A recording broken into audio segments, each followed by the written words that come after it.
હાલ હોળીને લઈને એક ખૂબ જ દુઃખદ સમાચાર સામે આવી રહ્યા છે।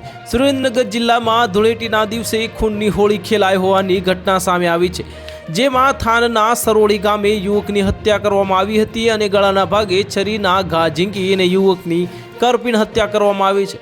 આ સરોળી ગામે રહેતો સુરાભાઈ નાથાભાઈ કોળી ધૂળેટીના દિવસે ગામમાં ધૂળેટી રમતો હતો, ત્યારે અગાઉ છેડતી બાબતે સરોળી ગામના ગોપાલ વિનુભાઈ મેટાળિયા સાથે થયેલ માથાકૂટનો ખાર રાખી અને ગોપાલના ઘર પાસે ધૂળેટી રમતા સુરા કોળી ઉપર છરીથી હુમલો કરવા જતા તેનો મિત્ર મનસુખ ભૂપત સરવૈયા વચ્ચે પડ્યો હતો, જેથી સુરાના બદલે મનસુખને ગળાના ભાગે ઈજા થઈ હતી, જેને પ્રથમ સ્થાને અને બાદમાં જે રાજકોટ સિવિલ હોસ્પિટલ ખાતે સારવાર માટે ખસેડવાની તજવીજ હાથ ધરી હતી, પરંતુ તે પૂર્વે જ તેનું મોત થયું હતું।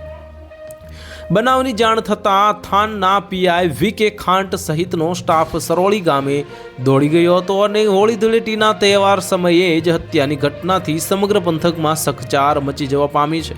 હત્યાના પગલે ગામમાં ચુસ્ત પોલીસ બંદોબસ્ત ગોઠવવામાં આવ્યો છે અને તેમજ પોલીસ દ્વારા હત્યાનો ગુનો નોંધી આગળની કાર્યવાહી હાથ ધરવામાં આવી છે।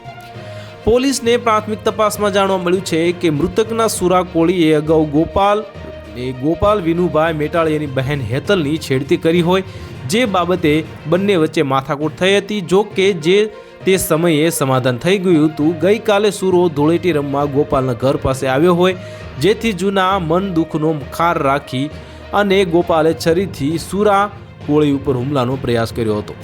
તો હાલ માટે આટલું જ। મળીશું નવી અપડેટ સાથે। જો તમને અમારા વિડીયો પસંદ આવતા હોય તો વિડીયોને લાઇક કરી દેજો, ચેનલને સબસ્ક્રાઇબ કરી બાજુમાં આવેલા બેલ આઇકનને દબાવી દો, જેથી તમને આવા સમાચારની અપડેટ મળતી રહે।